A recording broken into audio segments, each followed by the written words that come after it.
Hello YouTube, this is Dr. V's Revolution Will Not Be Pesticides.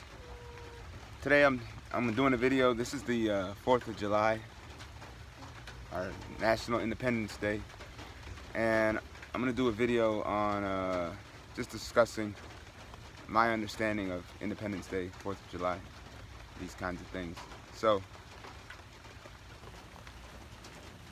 when I grew up, everybody obviously, we always celebrated the 4th of July, and you never really questioned it. It was one of those things that was like, okay, yeah, it's American independence, boom, you know, let's celebrate Independence Day. You know, we fought for the freedom from the British and all this kind of stuff. And that was something that I just unconsciously accepted, you know, until I got a little bit older. I'd say by the age of maybe like 13, 14, maybe even younger than that, I don't know. Sometime around the middle school ages, I started to question the 4th of July, because you start learning about in history books about the slave trade and how the United States was, after it got its independence from Britain, it expanded slavery. In the year 1790, there were 694,280 slaves in this country, and by the year 1860, there were 3.9 million. And with the invention of the cotton gin and the expansion of territory out west, this country really started to expand in the institution of slavery at a time when other countries were actually starting to abolish slavery. So I started to really, like, just knowing that information there, I started really questioning what Independence Day really was and what it really represented. And then there's this, there was a speech given by Frederick on July 5th, 1852, where he says, well, the name of the speech is, "What to the Slave is the 4th of July?" And then this speech, Frederick Douglass, who was actually born into slavery right around the year 1818, he talks about the hypocrisy of the United States and the expansion of the transatlantic slave trade, and Negroes or African Americans actually celebrating the 4th of July.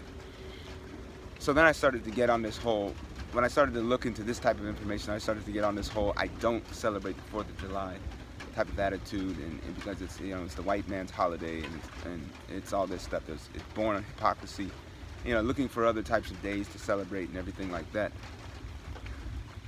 But then, as I started to grow and mature more, I guess I don't want to say that I completely abandoned that whole idea of the hypocrisy of the 4th of July. I think it's very hypocritical. But then I started saying, you know what, instead of really celebrating only one day as Independence Day, or as one day of the day of freedom, why don't I celebrate all days as the day of freedom? And instead of just being so symbolic with all these axioms that we never questioned, why don't we just really start to embrace every day as an Independence Day, or every day as a day of liberation?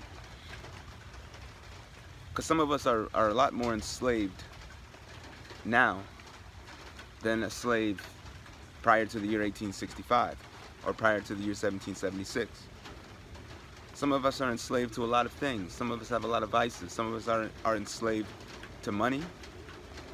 Some of us are enslaved to our spouses. Some of us are enslaved to media. Some of us are enslaved to entertainment. Some of us are enslaved to video games. Some of us are enslaved to drugs. Some of us are enslaved to all kinds of things. But how do you break free from some of these things? Some of us are enslaved to just societal norms or the Joneses. Some of us are enslaved to institutions. Some of us are enslaved to our jobs. Some of us are enslaved to education. Some of us are enslaved to religion. Some of us are enslaved to a lot of things, right?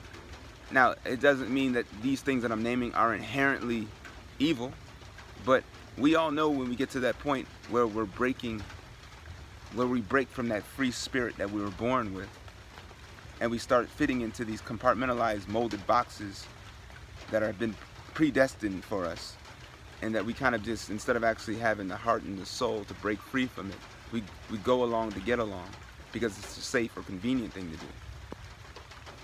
So now what I say is that, for me, every day is Independence Day. Every day is that day where I'm trying to break free. Because in life, I don't think freedom is something that is achieved. If you think freedom is something that you can achieve, then you're probably the most enslaved. I think freedom is something that you have to constantly struggle for. You have to constantly fight for. Because there's always going to be somebody or something or some vice that's going to be out there that's going to take away that freedom. And I'm not saying that I'm in a position to be completely free all the time, but every day I try to take steps towards making sure I can ensure this freedom by any means necessary. Remember, the revolution will not be pesticides.